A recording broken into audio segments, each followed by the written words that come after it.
¿cómo les va? Aquí estamos en una nueva edición de Lo Cortés no quita lo constituyente, junto con Alberto Mayol, Guillermo Arena. Hoy día vamos a conversar sobre este libro que se llama Autopsia, ¿de qué se murió la élite chilena?, de nuestro Alberto Mayol. Y la verdad es que la pregunta de por qué un libro como este, Autopsia, ¿de qué se murió la élite?, tiene que ver con lo constituyente. Tiene mucho que ver. Tiene mucho que ver con lo que es la refundación. Estas nociones de constituyente, de refundación, de puja del Chile actual, del cambio, de la institucionalidad, del malestar, etc. Y este es un libro que habla de que lo que se murió es el pacto elitario de la élite, que ya no puede volver a ser. Y la verdad, bueno, él nos va a explicar y vamos a poder conversar más de fondo sobre este tema, pero que es muy atingente este libro sobre lo que estamos viviendo. Y la verdad es que el libro dice también que la élite ha muerto y que la historia está en disputa, ¿no?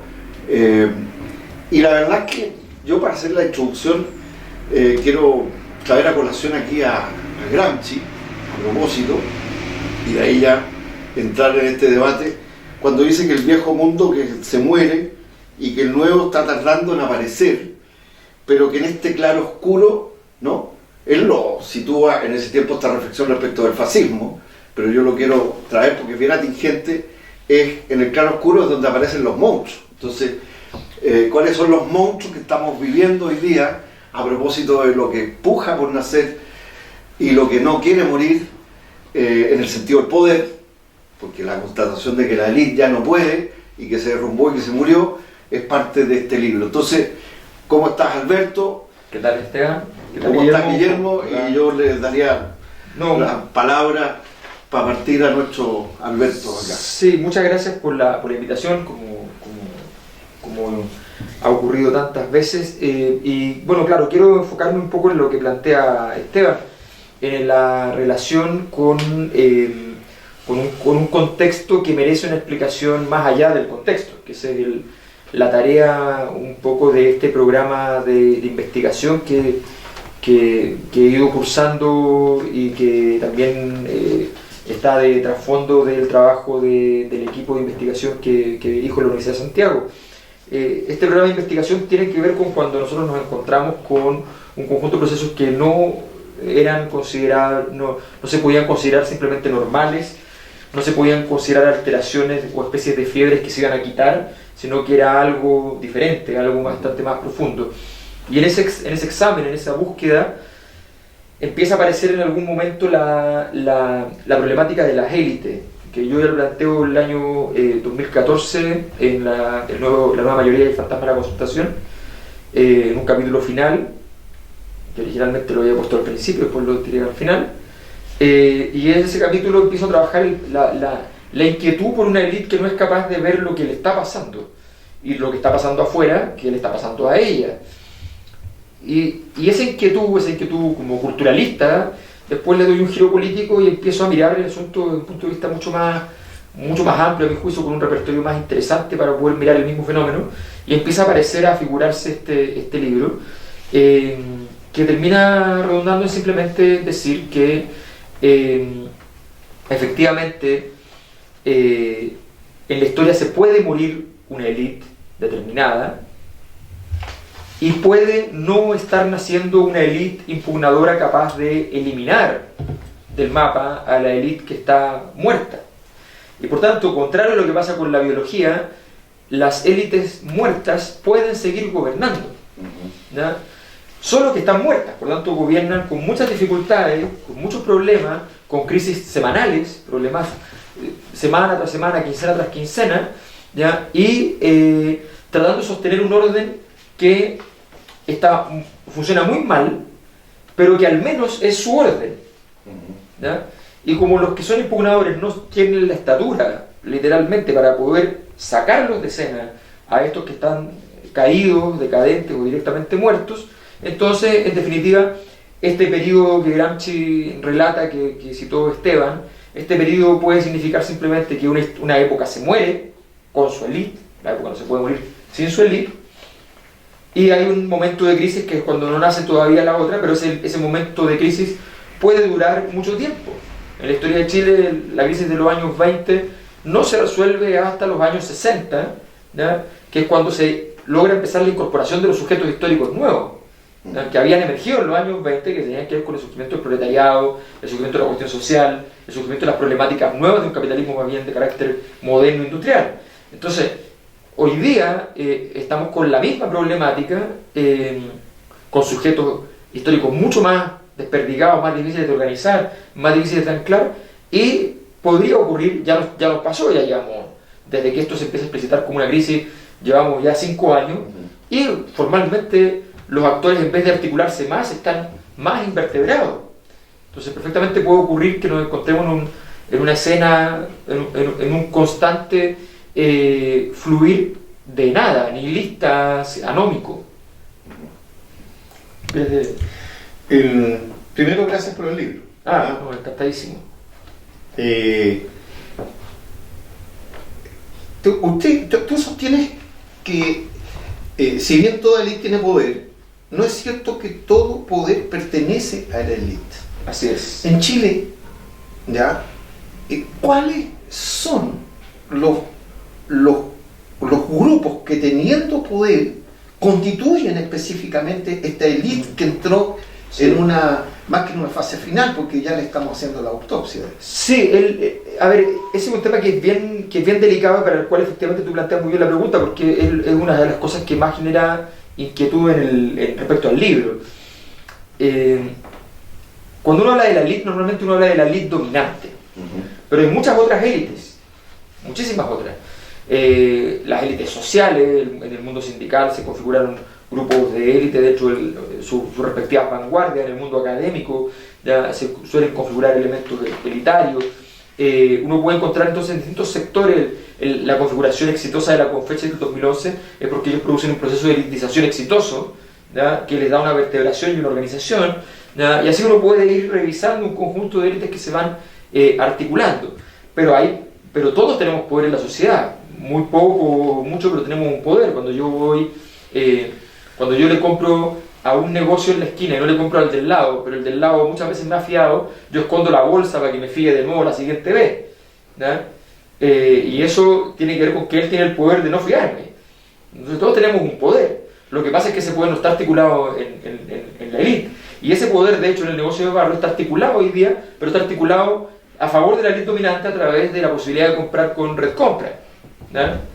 Y él va a pagar 4 o 5 veces proporcionalmente más que el supermercado líder por cada transacción, ¿ya? Entonces, él está articulado con la élite solo en su perjuicio. Entonces los grupos, las personas no son las poderosas, pero tienen poder. Lo que es poderoso son los pactos. Una articulación de pacto, por ejemplo, hoy día en Chile, se reúnen 300 personas organizadamente y pueden ser un actor político relevante en el país, porque el nivel de invertebración es tan grande que es el tamaño estándar de un partido político naciente, incipiente, que es capaz de aparecer en prensa y tener cierta relevancia. 300 personas relativamente organizadas, ¿ya? Muchas de las cuales pertenecen a grupúsculos distintos y están vertebrados todos con todos, porque serían aún más importantes, ¿ya? Eso revela entonces la importancia de los pactos. Pues bien, entonces tenemos un pacto dominante y tenemos élites que no están dentro del pacto dominante. ¿El pacto dominante de quién? ¿Por qué está configurado? El pacto dominante histórico en Chile está controlado por la oligarquía. Y la oligarquía tenía un rendimiento burgués, pero no solo un rendimiento en capacidad de acumulación de capital, ¿ya? Muy discreto, además, muy discreto. Lo fundamental era el poder político y social, la capacidad de articular socialmente su poder, ¿ya? Esa dinámica se rompe primero con la reforma agraria, e irónicamente la reforma agraria le facilita la tarea después del golpe a la emergencia de la burguesía propiamente tal, la burguesía amplísimamente orientada a la acumulación de capital, ¿ya?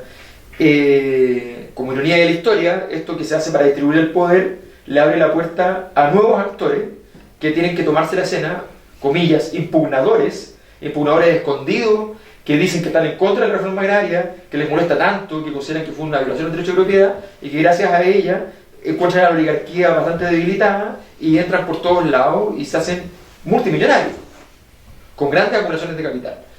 Y el pacto se configura entonces con el mundo empresarial, con un mundo prepolítico de los pasillos, del mundo de Agustín Edwards, las convenios con Estados Unidos, la escuela de Chicago, con la Católica, con ese mundo. Hablábamos del vínculo con la Adolfo Ibáñez fuera de cámara, que también tenía relación con este juego, una incipiente y pequeñísima Adolfo Ibáñez, pero que tenía importancia en la Armada, donde llegan estas ideas económicas prioritariamente, con Augusto con Merino. Entonces, tenemos una dinámica que ahí se va configurando con el pacto. Tan fuerte ese pacto que Jaime Guzmán, que estaba en contra del libre mercado, se rinde, ¿ya? Y acepta el libre mercado. Entonces, tenemos primero en todo este pacto al empresariado, al nuevo empresariado chileno. Después del 90 es muy importante el rol de la concertación porque tenía que legitimar este nuevo pacto. Entonces la concertación en segundo lugar. El nuevo es el que surge básicamente a partir de las privatizaciones durante la dictadura y se va... Y las AFP. Y las AFP, claro. En que se traslada la propiedad pública a manos de privados, y la generación de este gigantesco fondo social de que ellos administran. Exacto, una propiedad social administrada. Eso es lo que crea por la propiedad privada. La capa más importante de los que están hoy día en el poder de la liga actual. Y la dinámica de políticas públicas que establecía que en el fondo todo el sistema crediticio debía tener poco riesgo para que fuese barato, y entonces la posibilidad de invertir cada vez más. Entonces tú lo que hacías es que sin cambiar la matriz productiva un segundo, porque ese es el gran tema, aquí no hubo ningún cambio de matriz productiva, que es lo que contamos con José Miguel Ahumada en Economía Política del Fracaso. Sin haber ningún cambio de la matriz productiva, lo que tú haces es que le metes un motor a propulsión a chorro a la explotación de materias primas, gracias a un sistema financiero que recibe todos los meses el 10% de los salarios de todos los chilenos, más una política pública que mantiene los equilibrios macroeconómicos y hace que el país tenga bajo riesgo, más las privatizaciones de empresas que aumentan la capacidad de capital de ese empresariado. Y esa élite, y que se trenza, digamos, que genera este pacto, y que produce su propio régimen político que lo sostiene, como se sostiene aquí en el libro.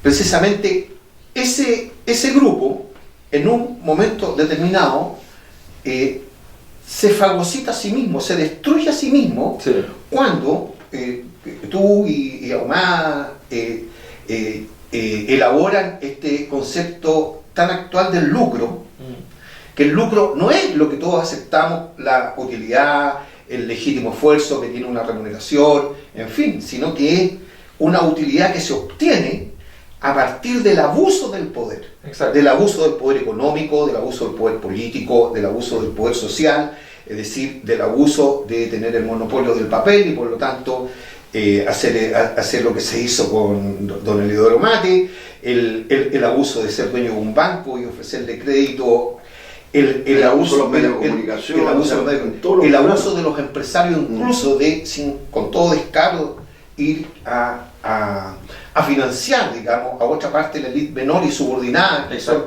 los políticos. Este abuso, esto que incluso en el libro tú llamas que no son los proletarios hoy día los que conducen al capitalismo a su mayor crisis, sino que son los propietarios los que han conducido al capitalismo a su mayor crisis, y después está todo este texto sobre salvemos al capitalismo de los capitalistas. El abuso y por lo tanto el aumento de la riqueza, el lucrarse sobre la base del abuso, ¿qué papel juega en esta crisis en el caso chileno? Es el catalizador. A ver, yo lo que aprendí de la investigación, porque hay un proceso de investigación donde busco varios casos de crisis de las élites en muchos lugares, y me quedo finalmente con algunos casos, algunos los toco más colateralmente, pero por ejemplo me llamó mucho la atención un caso que lo puse in extenso en el libro, que es el caso de la crisis de la élite judía del siglo III, II a.C., que es una crisis que se mantiene en Medio Oriente hasta la emergencia primero de la división cristiana, la fractura o la fisura cristiana, y después la fractura mucho más radical mahometana. Y entonces, ese proceso, cuando uno mira la acusación que se le hacía a la élite judía, tú dices, oye, pero es igual, porque de alguna manera la acusación tiene la siguiente forma. La acusación parte moral. Estos tipos son unos abusadores, ¿ya? Estos tipos no nos dejan pasar, no nos abren la puerta, nos prometieron algo que no cumplieron. Una crítica moral.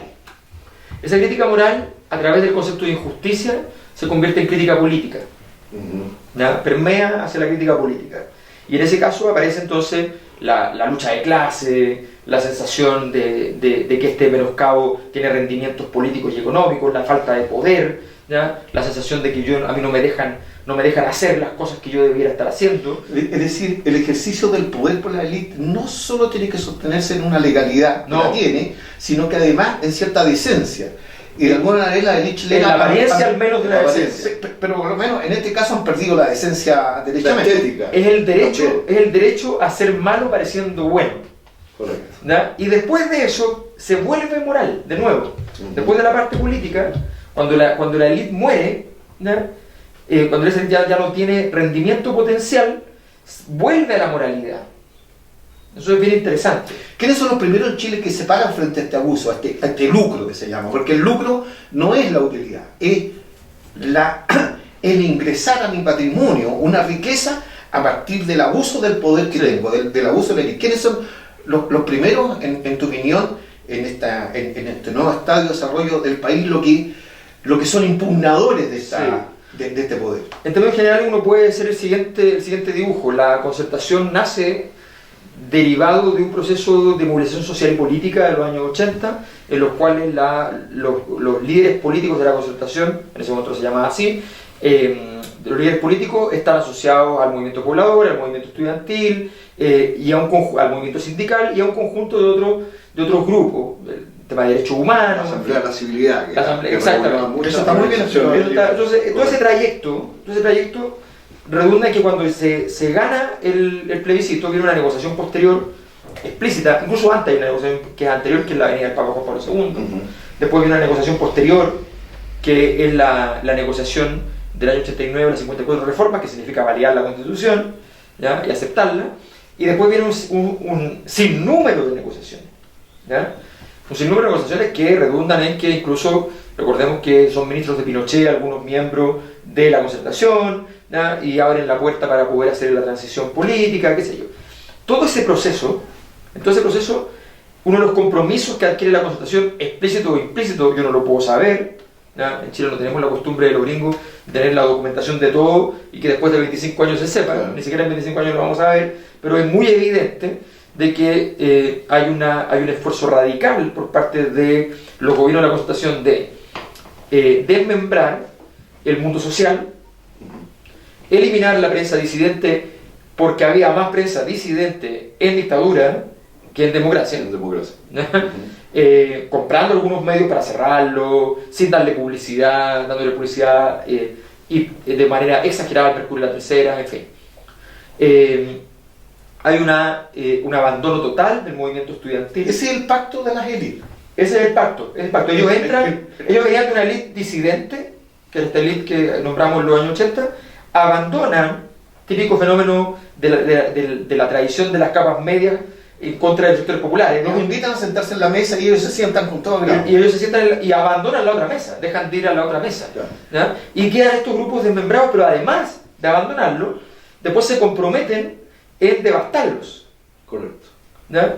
Y entonces, porque siguen utilizando incluso muchos de sus valores simbólicos, exacto, o sea, de su imagen. El movimiento sindical y qué sé yo, mientras destruían el sindicalismo, a tal punto que la Concertación termina su existencia como coalición política con menos sindicalizados que Pinochet.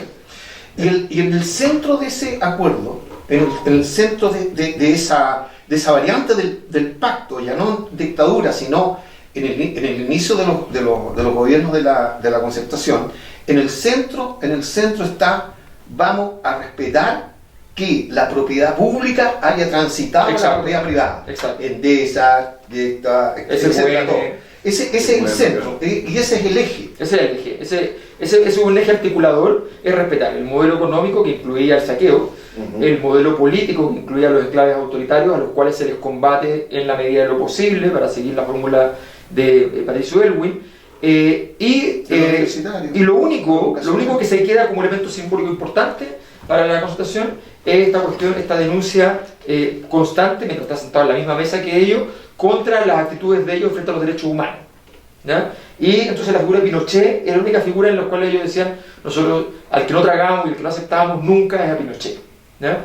Y eso pasa a ser falso además cuando defienden a Pinochet en Londres, desconociendo la misma doctrina de los derechos humanos, de la cual ellos muchos trabajaron y fueron forjadores mundiales de ella, ¿ya? Desde el punto de vista del derecho, cuando dicen que no se puede jugar a Pinochet en Londres, cuando ellos mismos habían dicho los derechos humanos tienen jurisdicción internacional. Claro. Son extraterritoriales. Son extraterritoriales. Entonces en ese momento ya se dibuja por completo y el pacto está consolidado. En ese momento, los momentos posteriores, ¿ya? El 98 es el año clave, a mi juicio, el pacto a favor de Pinochet, y después hay otros momentos. Ahora, déjame contestar bien la pregunta anterior, una cosa muy chiquitita. De todos estos grupos disidentes, el único que logra finalmente tener una actitud de impugnación sistemática, planificada, estratégica, a veces más débil, a veces más fuerte, con distintos niveles de capacidad, pero el único que logra finalmente vertebrar un proceso va a ser el movimiento estudiantil, que además explícitamente abandona, una cuestión histórica, abandona por completo se transforma en un sistema político paralelo que no tiene nada que ver con los partidos políticos que existen en el país. Adentro del movimiento estudiantil, salvo el Partido Comunista y la UDI, los dos extremos, no hay otros partidos con relevancia. Cuando tú dices los impugnadores, estamos hablando de quiénes son los movimientos sociales, los sectores sociales capaces de enfrentar Claro. a estas élites, a este pacto y de contestarle. Exacto, y a veces no son movimientos sociales, ahora en el caso chileno sí, pero a veces podrían ser, por ejemplo, qué sé yo, una vertebración. Perdona, porque en el relato del libro, ya, la Concertación abandona a los pobladores que eran impugnadores de estas élites en el periodo de la dictadura, los trabajadores del cobre, que eran impugnadores, incluso con Seguel. Y eso se levantan en forma de subcontratistas. Claro, y al ser abandonado, en razón de este pacto, Foucault usa una categoría que no sé si cabe aquí, porque pareciera de que el ingreso de los gobiernos de la Concertación ingresan sin que la política esté en la escena. Foucault dice, la política no tiene cabida cuando hay guerra o cuando hay consenso. Exacto. La política tiene cabida cuando hay contradicción. Exacto. Es decir, cuando hay una élite y alguien que le está Sí. contestando, en ese momento se produce la política. Exactamente. Y lo que en el fondo entonces el pacto de la ley sostiene es eliminar la política, eliminar la discusión y a los impugnadores o a las fuerzas sociales que no les gusta este modelo, desplazarla, minimizarla, hacerla desaparecer. Y por eso eliminan, no ocurrió. exacto, y por eso eliminan la herramienta. O sea, la herramienta que podían tener cuando llegase la crisis, como llega la crisis, ¿ya? La herramienta que podían tener, que era la política, ya no existe. Porque ellos mismos la destruyeron. Porque Reduce la política a lo electoral. reduce la política a lo electoral, pero además ellos destruyeron la política en el momento en el cual decidieron que su pacto, los pactos políticos, y esto es algo que yo tomé de la noción de tragedia de Aristóteles. Para Aristóteles, la crisis no es el momento álgido. La crisis es cuando todo lo que tenía que pasar ya pasó para que se produzca el momento álgido que no sabemos cuándo se va a ocurrir. Okay. Me explico. Edipo ya se ha casado con su madre sin saberlo y ha asesinado a su padre sin saberlo, creyendo que ha asesinado a un dictador, ¿ya? Y por tanto es un héroe. En ese momento la crisis ya ocurrió, dice Aristóteles. Él ya mató a su madre, a su padre, y ya se casó con su madre, ¿ya? Con Yocasta. El punto es que pasa el tiempo y hay un momento donde él se da cuenta. Ese momento no es la crisis, es el reconocimiento.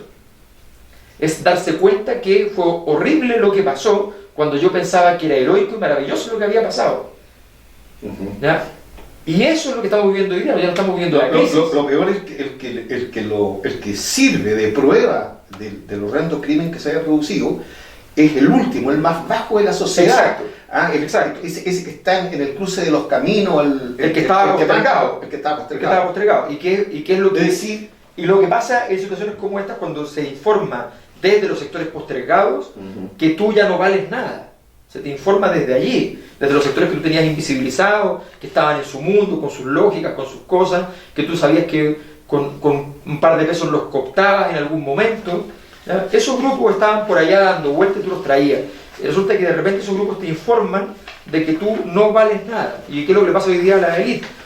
Una élite de la cual la gente, si se quiere reír un rato, habla de la élite. Claro. Una élite que está completamente caída, miserable, devastada. Todos los humoristas, O sea, hoy día si eres humorista no puedes no hablar de la élite, por supuesto. porque ya la gente no se ríe de otras cosas. Claro. Lo entretenido es reírse de la élite ahora. Entonces, tiene que ver con esto que yo trabajo también, que son dos conceptos muy importantes para ver cómo funciona un régimen elitario, que es el concepto de fórmula política y fórmula hegemónica. La fórmula política es muy simple, es la capacidad que tiene un grupo dominante de integrar a su capacidad de dominio, ya sea verdadera o falsamente, normalmente falsamente, a través de recursos ideológicos, lo que sea, integrar a sectores que están fuera del grupo dominante. Un ejemplo claro es el partido más exitoso de la transición, es la UDI, ¿ya? Y resulta que la UDI se hacía, que era un partido del grupo Penta, de los Legionarios de Cristo, de los UD, se decía el Partido Popular. Claro. Y la gente aceptaba que se llamase el Partido Popular, ¿ya? Entonces, eso es una capacidad de fórmula política exitosa, ¿ya? En ese caso basada en la falsedad. En el caso brasileño hubo un esfuerzo por construir una fórmula política que iba desde el empresariado hasta los movimientos sociales, que fracasa porque era muy difícil, porque se quería hacer de verdad, no solamente comunicacionalmente, ¿ya? Luego la fórmula hegemónica. La fórmula hegemónica es muy importante porque tiene que ver con que la gente acepte el mundo que está viviendo. El grupo dominante instala un mundo, ¿ya? Y ese mundo es aceptable o no es aceptable. Lo que tenemos hoy día en Chile es que cae por completo la fórmula política y sobrevive, no por completo, pero sí en las prácticas, Sí. la fórmula hegemónica. La gente no sabe hacer otra cosa que comprar, endeudarse, ir al mall o pagar con la tarjeta, aunque odia la tarjeta, odia muchas cosas. Sí. El mall no lo odia todavía, pero odia las empresas, odia. Entonces, los valores no funcionan, no hay hegemonía en los valores, pero sí hay hegemonía en la práctica, ¿ya? Sí, y ahí tienen un rol aparte también, yo pienso, los medios de comunicación, la construcción de Muy sentido importante, común. claro. Hoy día, solo sin ir más lejos, por estos días, Walmart, que son los dueños de Cono, han informado de que se van a cerrar 32 supermercados en comunas populares. Ahora, por un lado, los medios de prensa dicen Porque están robando. claro, que lo van a cerrar porque están robando. Y si esos robos Y fueran que- los y que supermercados hay- de Venezuela, Correcto. ya te digo la No, no, propaganda y que habría. claro, y que hay todo tipo de robo y que es un problema de seguridad. Sin embargo, Walmart en Estados Unidos, ¿no? Los voceros de ellos sostienen que es un tema de reestructuración económica. Claro, Es decir, cerrado en estas partes. cada vez hay menos gente en el mundo popular que compra todas sus cosas en los supermercados. Lo hacen en las ferias, lo hacen en otros sistemas. Claro. Pero eso está encubierto, nadie lo ve. Claro. Entonces, Deja- aquí yo déjame- creo que tiene un déjame rol muy hacerte- importante el tema exactamente, comunicacional. Déjame hacerte una pregunta porque que la ley fracase y que se vaya al tacho a nadie le importaría. El problema es que nos afecta a todos los chilenos. Es decir, nuestra capacidad de educarnos, de participar de los bienes materiales, espirituales, en fin, depende de que haya una sociedad que esté funcionando. Entonces, en tu libro, a propósito de tú citas al Banco de Pagos Internacionales, que es el banco de todos los bancos a nivel del mundo, y que a propósito de la crisis del 2008, ya, de la crisis del capitalismo del 2008, este banco, o sea, esto está libre de toda sospecha bolchevique. Aquí Claro, estamos hablando de los banqueros más banqueros, De los banqueros de los banqueros de Los verdad. que le prestan a todos los que prestan. Exacto. Incluso a los nuestros. Incluso a los nuestros. Este escándalo, dice, de la crisis del capitalismo del 2008, nos hace dudar seriamente de la competencia profesional e incluso de la deontología de los grandes empresarios. Los dirigentes de las grandes firmas han fracasado en todas las esferas internas y externas. ¿Qué podemos esperar los ciudadanos de a pie de la capacidad de nuestros empresarios cuando los emprendedores, llamémoslo, los emprendedores más importantes del mundo dicen que esta gente son un completo fracaso? Claro, lo que pasa es que ahí hay una gran capacidad, ese reconocimiento es muy interesante, sobre todo porque tú decías, esto nos afecta a todos, por una razón muy simple. El primer poder de toda élite en la historia es la capacidad de exportar las crisis de ellos a otros. O sea, Estados Unidos es la élite mundial en términos de estructuras de poder. Y Estados Unidos, cuando tiene crisis, se las exporta a otros países. Disculpa que Sí. porque hay un punto previo que te quiero plantear que está también contenido en el libro. La élite chilena fue exitosa de convencer a toda la sociedad Exacto. que en este cargo nos va a ir súper bien. Sí, pues. Voy en el ascensor como emprendedor, con el celular, ya no me acuerdo cómo se llamaba este famoso aspiracional. Sí, ¿cómo se llama? ¿Ah? Sí. El Faúndes. Faúnde. Faúnde. ¿Ah? Y Faúnde, de la nada, con su teléfono, va a terminar dueño del Banco Chile. Claro. Y que no se preocupen, y las pensiones van a ser espectaculares, y estamos en lo que estamos, y en fin. Y la imaginación de los chilenos durante un largo tiempo fue capturada por la élite, ¿ya? Fue seducida por la élite. Fue capturada por la imaginación. Pero Por la imaginación de la que corre, claro. Ya, mira, la imaginación hacía sus trenzas. Pero hoy día se corrió el velo y quedaron al descubierto. ¿Tenemos chance con esta élite? Porque también hay algunos impugnadores del pasado que terminaron siendo administradores Exacto. de la clase dominante. De Te la interrumpimos cuando No, sí, iba pero es que sí, tiene que ver con lo mismo. O sea, lo primero, la oportunidad de toda ciudadanía es comprender que en principio Ujú. la crisis no es del país, ¿no? La crisis es de la élite. Y cuando la crisis está en la élite, tú mejoras y no empeoras. Esto no es un buque donde el capitán del barco, todas estas metáforas hogareñas, son un gran triunfo cultural del neoliberalismo. Convertir todas las metáforas en hogares, toda la política en hogares. Entonces te dicen, si estamos más pobres hay que apretarse el cinturón. Porque en las casas es normal. Claro. En la casa si tenés menos plata tenés que apretarte el cinturón, no podés salir a gastar. Pero los estados no funcionan como las casas. Tú puedes salir a gastar y te puede hacer bien salir a gastar, ¿no? Aquí te dicen, si el capitán del barco está a la deriva, todos los demás están a la deriva. No es verdad. El capitán del barco tiene una relación de contradicción con el resto de los habitantes del barco. Si el capitán del barco está a la deriva, otro habitante del barco podría, representando de mejor manera a todos los demás, ser el capitán del barco. Entonces lo primero es que te exportan la crisis. Ujú. Primero a nivel económico, ¿ya? Las operaciones económicas permiten exportar la crisis. Lo comentábamos en el video sobre el TPP, el caso cuando de muchas empresas que le hacen pasar las pérdidas a través de las AFP de las que son propietarias, ¿ya? Y las ganancias a través de sus sociedades principales.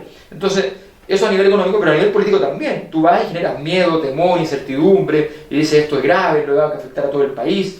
Imagínense que No se puede porque viene el servicio de impuestos internos se ataca a estas empresas, lo que va a pasar es terrible, ¿ya? Es por el bien del país que tenemos que hacer este pacto, Longueira y Sulza, es por el bien del país. Esos son pactos de la élite. Después hay que vestirlos bonitos, ¿ya? El problema es que hoy día la élite no puede vestir un santo sin desvestir otro. Ujú. Más aún, no puede defender el orden social sin entregarse él, o no puede defenderse él sin entregar el orden social. Por ejemplo, Moreira, me defiendo yo, pido perdón y abro los fuegos sobre mi propio partido. Entonces, esa contradicción ya nos habita, ya existe. Ahora, podemos empezar el periodo todavía y creer que esta crisis es de todos nosotros, que nos hace mal y qué sé yo. Obviamente nos va a pegar, porque desgraciadamente la toma de decisiones está en manos de salir todavía. Y mientras tú no quieras tomar la toma de decisiones en tus manos, ¿ya? Te pueden seguir exportando la crisis de diversas maneras. Pero eso porque tú no estás con la decisión suficiente para ir y sacarlos de ese lugar. Tú puedes pedir, tocar la puerta y decir déjenme entrar, y probablemente hoy día te dejen entrar a tener un rol periférico, pero también podrías abrir la puerta porque no hay ningún guardia, entrar y sacarlos a patadas porque no te pueden hacer nada. Los impugnadores, el 68 en París, salen los estudiantes, ¿ya? Yo soy de esa generación, así que casi me emociono. Y también salen se los por los estudiantes. obreros. Pero, Y después de mayo solo vino junio. pero la República, está bien, pero la República de Gaulle solo cae cuando 7 millones de trabajadores paralizan Francia. Exacto. Y cae de Gaulle y cae la República, digamos, Exacto. se desarticula una élite y tienen que construir un nuevo pacto elitario para Exacto. un nuevo orden republicano. Sí, ¿Ya? Aquí salieron los estudiantes. claro, pero en realidad el sujeto Los movilizado... los que tienen que acompañar a los estudiantes. ¿Cómo se ven? ¿Cómo van? Mira, yo soy un convencido de que cada época tiene su sujeto político ya subyacente o explícito. El explícito hoy día en Chile es el estudiantado. El mundo sindical no tiene la capacidad de articulación y objetivamente en lo inmediato va a ser muy difícil que la tenga, ¿ya? O sea, estamos hablando de una reestructuración. Si la reforma laboral es más de lo que es hoy día, resulta que podría ser que haya un nivel de reestructuración mayor y qué sé yo.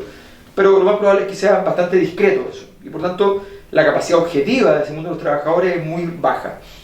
El sujeto político hoy día se encuentra habitado, y de hecho el malestar no está situado en la relación empleador-empleado. O sea, cuando digo eso lo digo con los datos que tenemos en la Universidad de Santiago, que revelan que hay un malestar grande, pero mucho menos que en la relación entre ciudadano y empresa en tanto consumidor, ciudadano y político en tanto toma de decisiones, que es lo más grande, el traidor del pacto, y por lo tanto tú tienes que, y ciudadano aún más con el sistema financiero. Ese es el mayor malestar con la política, con el sistema financiero, las tarjetas de crédito, ese tipo de cosas. Bueno, esa articulación es el corazón de la forma imperial actual. Tú sales con 7 millones de trabajadores que no van a salir, van a ser 300.000 y no te basta, ¿ya? Y no votas el sistema, porque esos trabajadores no quieren salir porque la forma de integrarse en esta sociedad es ir a comprar, ¿ya?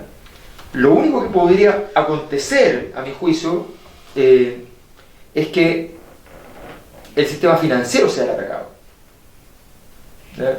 Y en ese sentido, la única oportunidad viable... Para seguir con los griegos, ahí estaría el talón de Aquiles. Ahí está el talón de Aquiles. Ahí está el talón de Aquiles. O sea, si los chilenos se organizan para no pagar las deudas, eso es una revolución hoy día. Asaltar, cuando tienes un mundo abstracto, hecho de números que se mueven, sin billetes siquiera, no te sirve asaltar el palacio porque el palacio no hay nada. O otro tema, o tomando la administración de sus propios fondos. O tomando la administración de los propios fondos. De los fondos de pensión. Ok, pero resulta que... Y yo digo dónde lo pongo. Ok, pero esa es la mitad del problema, porque la otra mitad es que todavía tengo la deuda. Muy bien, ¿sabes? Tengo la deuda. Entonces, y la deuda supone una prisión. O sea, estamos todos a través de la deuda en prisión preventiva. La prevención es de ello, que a través de esta prisión preventiva yo no puedo cometer ninguna falta contra la élite. Porque toda falta contra la élite significa un castigo por parte del sector financiero. Da la impresión que en Chile siempre la élite económica, el que tiene el poder económico, la vieja oligarquía, siempre fue acompañada por una sólida, llamémosle, clase política, o fuerzas políticas, o dirigentes políticas. Siempre estas crisis fueron acompañadas. De hecho, Portales, un político, como empresario, un fracaso completo, ni siquiera con el tanco, el monopolio del trabajo, fue capaz de hacerlo exitoso. Y siempre son políticos que ellos denostaron al principio. Portales no era santo de devoción de los conservadores, lo detestaban, era un sujeto complejo, muy individualista, no informaba lo que iba a hacer, y después se transforma en el gran héroe. Para que seamos claros, Portales señaló de que para lo único que servía la señora Constitución era para violarla todas las veces que fuera necesario. A propósito del debate constitucional. También que él mismo había hecho esa constitución. O sea, él hizo una constitución para violarla, en cambio Guzmán hizo una constitución para respetarla. En este gran ícono monumental que hay ahí frente a la Corte Suprema y del Congreso, Mon y Vara es el tipo rudo, el tipo político, y Mon es el representante de la oligarquía, y logran sobrevivir a la revolución, a la crisis del 51. Y Lagos y Insulza se comparaban ellos con Mon y Vara. Con Mon y Vara. Y le molesta mucho que no lo coloquen en un lugar relevante de este Olimpo. Pero en el libro se sostiene que nunca, en toda la historia, el poder económico había tenido tanto poder, valga la redundancia, y nunca el poder económico había sido capaz de subordinar a la política. Sí. Y ya incluso financiarla en términos bastante decorosos. Y barato. Y transversal. Eso es bien importante, porque nosotros decimos, oye, mira, la tremenda corrupción. Bueno, sí, pero le sale barato. Pero estamos hablando de cifras ridículas. O sea, cuando ustedes se imaginan... Todo eso menos de $1 millón. Todo, acumulado en años. Eso lo pensaba lo que pasa en Argentina cuando tiran las bolsas dentro del convento, $1 millón ya es absurdo. No, pero si además, imagínate, es cosa de mirar el Padrino. El Padrino, cuando el Padrino compra congresistas, tiene 2 senadores, qué sé yo, un par de jueces. Cuando compra personajes importantes, influyentes, los trata como un bien de lujo. Él cuando habla de los congresistas, habla con mucho respeto. Para él son gente que hay que cuidar, ¿ya? A quien va a denostar a su cantante, ¿ya? A sus bufones de la corte. Incluso tienen cuidado, tienen sentido. Hasta Lincoln, cuando tiene que comprar a 6 parlamentarios en Estados Unidos para que se apruebe la ley de la esclavitud, Claro. lo hace con estilo, manda al otro. Exacto. Aquí eso Exacto. no descarado. No, aquí dame boleta. Aquí te queda factura y boleta. Deja una huella. O sea, está al nivel de ofensa que tienes que dejar una huella. Ni siquiera la maleta negra. ¿Qué tanto agrava con factura? ¿Qué tanto agrava la crisis actual de la élite? Es que esto de que ya no hay este intermediario entre la sociedad y el que tiene el poder, que son los políticos, ya los diputados, los senadores, los ministros, los subsecretarios, los Valdés, todos, ya no tienen este intermediario, esta vaselina, este aceite que impide que los fierros se recalienten y que tengan que ser. Es muy triste ver a Eliodoro Mate tener que dar en persona sus explicaciones o a Andrónico Luxich tener que hacer un video en YouTube, un video y los anacletos, en fin, esta ausencia de la política para generar un nuevo pacto elitario va a ser más difícil, esto se va a prolongar por más tiempo. ¿Y cómo pretenden salvarse? O sea, porque uno tiene la impresión, es lo que hablamos del comienzo, que esto se cae por todos lados en el sentido de la credibilidad del pueblo chileno frente a esta élite, pero al mismo tiempo tienen un poder todavía de reproducirse, aún en la crisis, de envergadura, ¿no? Esa es la sensación que a veces uno tiene, porque por el lado que vea está todo agrietado, se está todo cayendo, pero no se cae, pero se resiste, pero se sigue reproduciendo, y las conductas de la política siguen siendo para tratar de reproducirlo. Yo sé que la pregunta No, casi no, es muy difícil, además en el libro hay muchos ángulos para esta respuesta, sobre todo en un país donde el sector financiero tiene 2 grandes banqueros, que son dueños de los 2 grandes consorcios de comunicación, el Mercurio, la Tercera, Sayé, el propio Luxich que entra a la Tercera, los Edward, ya no tienen Canal 13, en fin. Claro, Canal 13, Falabella en Mega. Falabella en Mega. Tienen que ellos venir a enfrentar, bajar del Olimpo, digamos, y enfrentar a la gente directamente.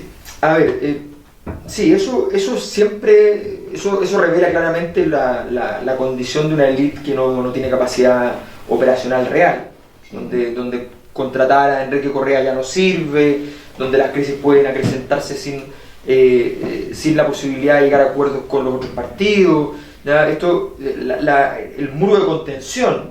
Aquí hubo varias etapas en las cuales se pudo detener la crisis, ¿ya? Y en todos los casos, como suele ocurrir en la historia, es la misma élite la que se dispara en el pie, que no lee la situación. Por eso desecha la Bachelet, que se podría, como dices tú, en el que era una solución, pero incluso antes, por ejemplo, el caso oracular. Escúchame que te exija, pero tú dices que era la última chance que tenía. Era la última, voy a llegar. Mira, la Polar, si Piñera va y cierra la Polar y dice: yo no voy a permitir que la economía de mercado que yo tanto defiendo tenga este tipo de casos, estos tipos van a juicio, la empresa se cierra, ya nosotros demandamos como gobierno, veremos qué pasa en los tribunales, y los trabajadores yo le pido a mis amigos, ¿ya?, que los recoloquen en sus trabajos, en trabajos equivalentes a los que tenían.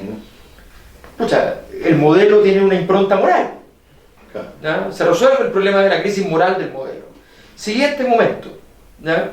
El siguiente momento es Bachelet, ¿ya? Bachelet llega y dice: reformas estructurales. La política tiene que hacerse cargo de esta crisis. Lo único que puede hacer cargo de una crisis política es la política. Los empresarios tenían que decir calladito, bajar un poco en la estructura de poder, no estar en el Olimpo, quedar en el segundo lugar, influir mucho en la política por debajo, pero no quedarse callado. Y eso significaba un costo. Vas a bajar de 30% de utilidad anual a 25, o de 25 a 21. Igual, con un país creciendo al 4, sacar 21 es una maravilla. No, si soy insaciable. Significa que todos los demás estamos ganando 1. ¿Ya? Bueno, resulta que estos tipos que controlan el 30% del sistema, de la economía del país, ¿ya?, no estaban dispuestos a ninguna pérdida, querían un gatopardismo sin costo. Querían, ok, ofrezca reforma y todas las cosas, pero no me toque nada. Entonces, yo tengo que tocarle algo. No, claro, o sea, yo tengo que tocar algo, no puedo no tomarme en serio, aunque sea parte del asunto. Y los tipos le dicen: no, yo no le acepto nada de nada. Y entonces comienzan a atacar y a hostigar a Michel Bachelet. La razón sería esta analogía que hace un historiador catalán, Josep Fontana, Sí. que dice: mire, después de la Segunda Guerra Mundial, el capitalismo hace grandes concesiones, por eso Suecia, Noruega, el país escandinavo, propia Francia, el estado de bienestar, porque tiene al otro lado del muro la Unión Soviética, Exacto. que es una alternativa. Y cuando se derrumba la Unión Soviética es cuando se hace viable el neoliberalismo. Exactamente. Y los empresarios dicen, a ver, un momentito, yo no sigo tenemos entregando nada que nada contar. a ustedes, Los niveles de desigualdad, según los el datos, uno por el uno, para el uno, para mí, en fin. los datos de desigualdad en el mundo, según los datos de Piketty, son equivalentes hoy día al año 30. ¿Ya? O sea, habían bajado muchísimo en Europa, habían bajado menos, pero habían bajado también en Estados Unidos durante la Guerra Fría.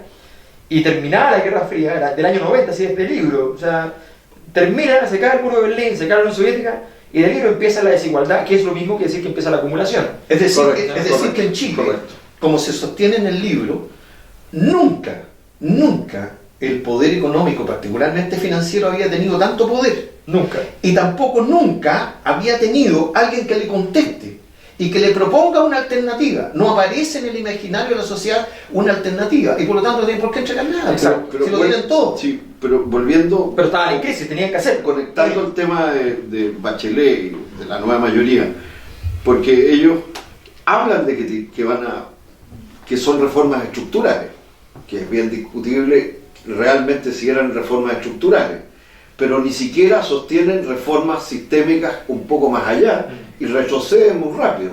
¿Cuál es, en tu opinión, por qué eso ocurre? Porque es verdad, tenemos una élite empresarial insaciable, que lo quiere todo, porque dirigía políticamente también la economía, todo. Ahora hay un recurso a la política, mínimamente, de reforma, pero el reformador, primero, no va al fondo, pero segundo, al primer nivel de control retrocede, ¿no? Exacto. Yo creo que en eso Y ahí da la tenemos señal una clara, claro, da la señal clara de que su esfuerzo por mejorar su posición relativa en el pacto nunca fue un esfuerzo real, sino que siempre fue un gato pardista. O sea, da el paso y dice, yo voy a hacer reformas estructurales por sobre lo que vienen los demás.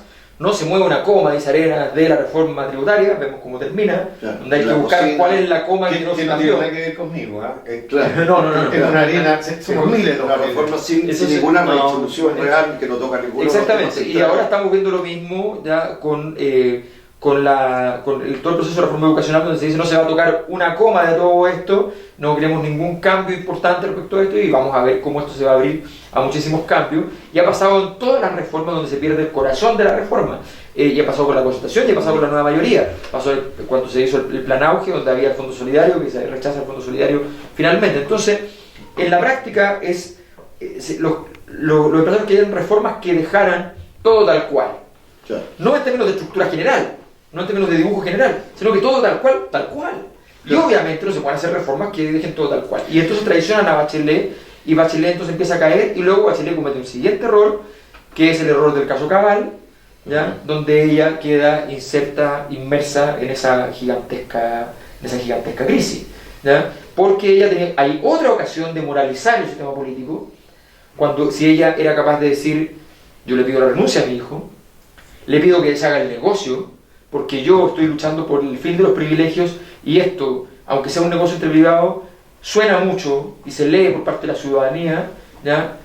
A un privilegio, y yo quiero que no solo serlo, sino que parecerlo, por lo tanto exijo que acontezca eso. Si ella hace ese gesto, se vertebra de nuevo toda la simbólica, ¿ya? Y Queda al mando. Queda al mando. Queda al mando. El primer ministro inglés, Stroh, precisamente el que toma a Pinochet, él hizo un tremendo gesto. Entrega a su hijo. Claro, a su hijo lo pillan en un cuento de marihuana, Sí. y él va, lo toma y lo entrega. Y él lo entrega a la policía. Exacto. Él lo denuncia. Con todo así, no lo quería menos como padre. No, claro. Y lo ayudó en todo, pero hizo lo que tenía que hacer, que fue lo que no hace. Soy un ciudadano que tiene un rol del cual no me puedo desprender. Tengo una obligación más que un privilegio. mayor que el común de la gente. exacto. Tú vincularías Y eso esa no misma- lo hizo. Y eso no lo hizo ella. Exacto. Y tú vincularías esa misma actitud con el tema del compromiso de una nueva constitución, con la llamada proceso constituyente, que al final es una suerte de Obvio. pagamaya de reuniones que no tienen ninguna vinculación real Obvio. y que se chutean para el próximo periodo que puede habitarlo cualquiera. Obvio, claro, el proceso constituyente es parte de esta idea de que había que hacer la reforma. Bachelet no se atreve a retroceder por completo de la reforma, deja los titulares y por tanto transforma la nueva constitución en un proceso constituyente que incluso acepta que le quiten el nombre de nueva constitución a la comisión, por tanto abre la puerta e incluso que en algún momento pueda reformarse una reforma constitucional, Claro. y empieza todo un proceso de negociación que redunda en una pérdida de su capacidad de concentración de poder político para poder tomar el mando. Ahora, todo esto genera un escenario gelatinoso en el cual ninguno puede subir, ¿ya? Sin hacer que caiga radicalmente otro, y por tanto el otro tiene que hacer también lo propio con el primero. Y entonces la crisis no se sale y las denuncias arrecian, porque cuando tú ves cada vez más débil a la élite, están todos disponibles para hacer la denuncia. O sea, antes la razón por la cual la gente no hacía la denuncia porque le daba miedo. ¿Ya? Sí, uno de los pueblos más importantes, lo dice Maquiavelo, ¿ya? Lo ideal es ser amado y temido, pero si no se puede, si hay que elegir una de las dos, hay que elegir ser temido, ¿ya? Y la élite hoy día no produce temor alguno. O sea, estamos hablando aquí de muchas cosas que hace 10 años habríamos dicho: me van a echar del trabajo, me va a pasar no sé qué cosa. Hoy día da lo mismo, es como que si me echan del trabajo, peor para ellos, porque los voy a denunciar y va a ser peor.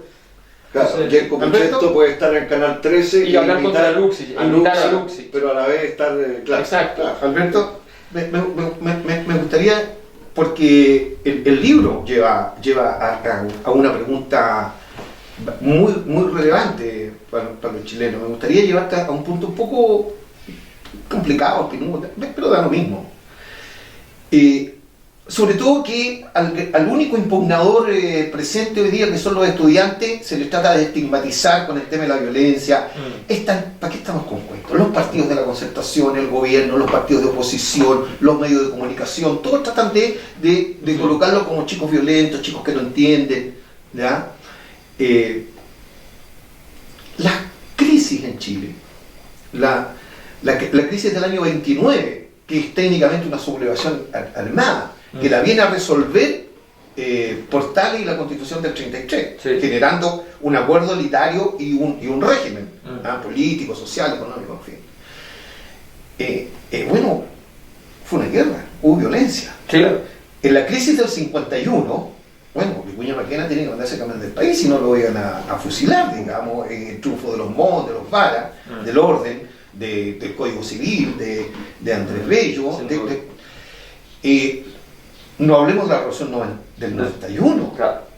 o la contrarrevolución, o técnicamente una guerra civil. O sea, facciones de las Fuerzas Armadas se enfrentan en Placilla y en Concón. El nivel de mortandad y de crueldad es impresionante. Porcentualmente es una de las batallas más sangrientas de la historia de la humanidad. Mueren más de 5.000 personas, no 115.000 los combatientes. Y bueno, y ahí la élite se rearticula en esa crisis y se arma este parlamento, esta política de los salones, que llega hasta no es la crisis elitaria de los años 20. Y un militar, Ibáñez, y un político casurro como Alessandri, ya en medio de mucha violencia tienen que resolverlo. Y ese orden, y la nueva élite que se rearticula nuevamente y que genera este régimen que dura hasta el 73, no vamos a decir aquí cómo se resuelve por ninguna vía pacífica la crisis. Esta crisis pone al país en riesgo de que los niveles de violencia puedan comenzar a crecer, no que nadie lo piense, nadie lo articule, nadie lo planifique, sino porque es la forma natural en que las crisis se han resuelto en Chile, y se han resuelto de forma muy bárbaras. Somos un país muy jodido. A ver, yo tengo la siguiente impresión. Creo que la violencia es un hecho de la historia. No, yo creo que de los miles de años que conocemos de historia, no podemos contar con los dedos de las dos manos años en que no haya habido una guerra importante conocida. Siempre hay guerras de gran magnitud. El rol de la guerra en la política es indiscutible. Se está dando la serial del rey David, digamos. Ahí maten a 3 cada serial. O sea, voy a citar la Biblia. Yo soy ateo, pero soy un gran lector de la Biblia. Tengo en mi velador la Biblia y Zaratustra, son mis dos lecturas que tengo de velador.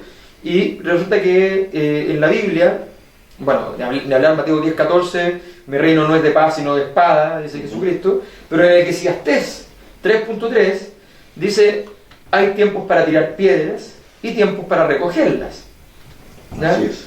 Entonces, a ver, es evidente, a mí me llama la atención toda esta discusión porque es un poco, está basada en una ingenuidad de base increíble. El libro más preocupado de los de abajo, que es el libro de Amós, el profeta le dice, ustedes se siguen quedando con la riqueza de todo y apropiando las pocas manos, terremotos, inundaciones, y quedó, digamos, y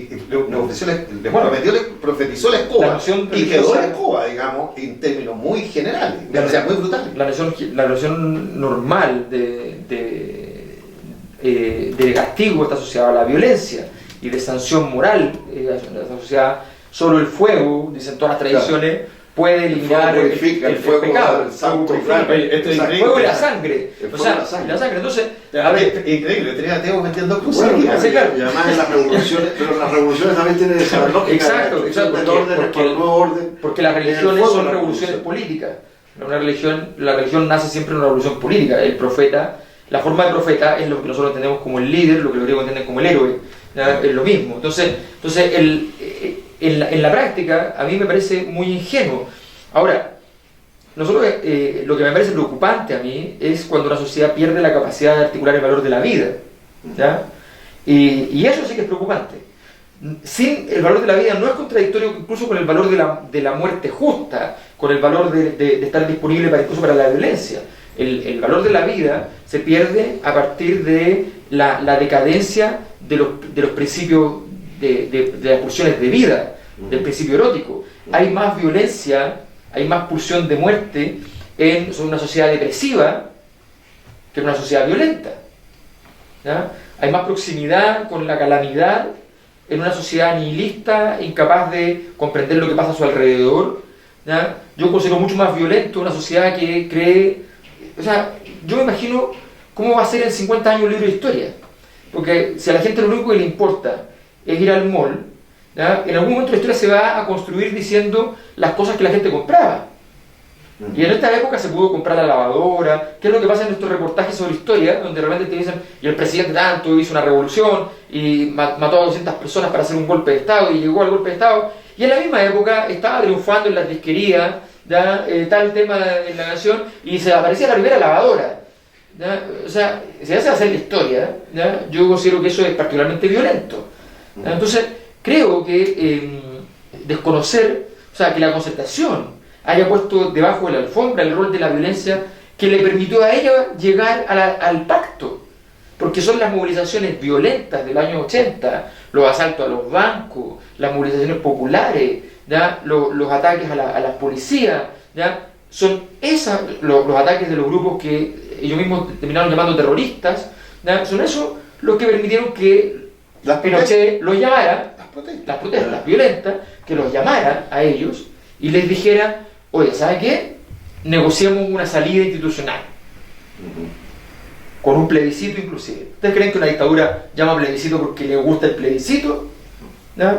Ese plebiscito nació de la acción de gente que usó la violencia. Entonces, desconocer eso, sí, claro, desconocer la historia, la autodefensa, nos puede no gustar, nos encantaría que la sociedad fuera de otra manera. Nosotros somos chimpancés, no somos bonobos. Los bonobos... Sí, yo no tengo dificultad con eso. Los que más saben de violencia es la élite.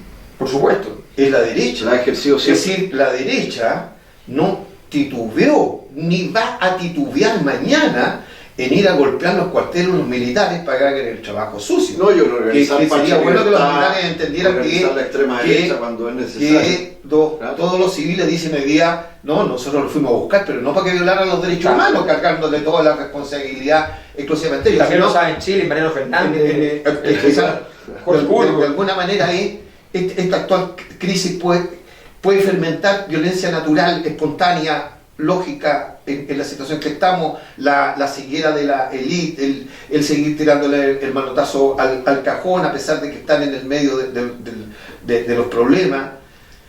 Yo creo que la violencia es un error de los grupos impugnadores cuando, primero, tú no puedes ganar a través de la violencia y segundo, no tienes legitimidad para ejercerla, ¿no? O sea, eso es un error.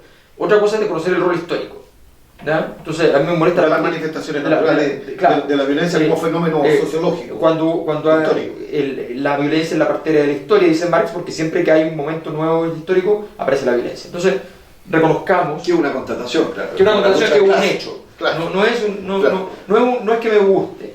Otra cosa muy distinta es cuando tú ves la emergencia de la falta de significado de la vida, que no tiene nada que ver con la delincuencia. ¿Ya? La delincuencia es una cosa, y otra cosa es que a ti te roben el auto, como a esta señora que le hacen el portonazo y le disparen sin valor de la vida. Pero ese muchacho ha sido formado en una hegemonía. Ese muchacho no es un disidente. No. Ese muchacho no es un líder político que asimilable al muchacho encapuchado que tiene rabia contra el sistema y quiere cambiarlo. El que quiere cambiar el sistema, ese muchacho no quiere cambiar nada del sistema. Lo que quiere es que en el marco del sistema él operar de una determinada manera, ¿ya? Y con el nivel de sensibilidad nulo respecto a lo que significa la vida humana. Eso es lo que es preocupante, ¿ya? Y esa preocupación no ha existido en absoluto durante años.